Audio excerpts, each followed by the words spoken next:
Quantas vezes tenho ido longe de Jesus, só em meio a trevas, tão longe de sua luz. E mesmo tão distante, posso ouvir Jesus dizer: filho, não desista, eu irei sim com você, vou prosseguir, fiel até o fim, vou prosseguir, oh, não vou desistir. E se as pedras no caminho me fizerem tropeçar, vou nele me apegar e prosseguir.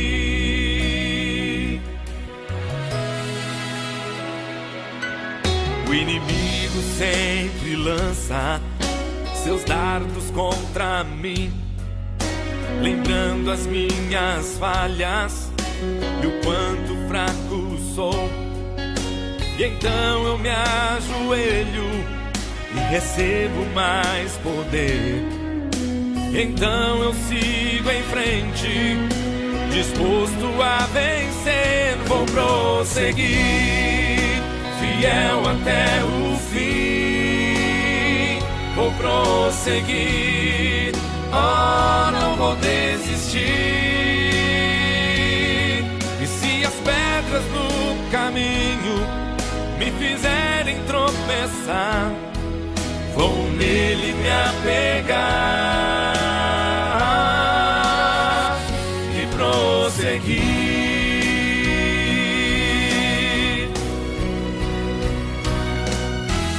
Vou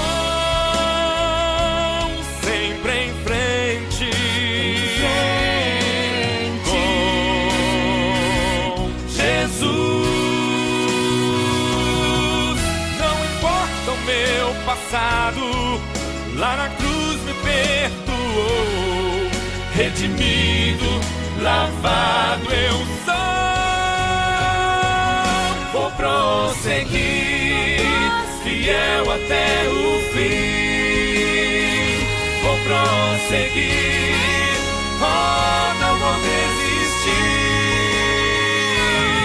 E se as pedras do caminho me fizerem tropeçar, vou nele me apegar e prosseguir. Esquecendo-me das coisas que para trás ficam e avançando para as que estão adiante de mim, prossigo para o alvo. Já agora a coroa da justiça me está guardada, a qual o Senhor justo juiz me dará naquele dia. Vou prosseguir, vou nele me apegar